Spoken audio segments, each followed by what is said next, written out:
Got my diesel heater transfer pump. Got an on-off switch and shut it off real precise. The mistake I made before was the yellow container was higher and it drained by gravity and spilled some, but I can shut it off per 1/4 inch.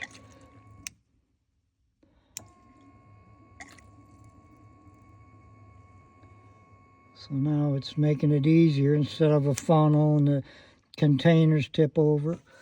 See it draining by gravity? I got to lift that up a little.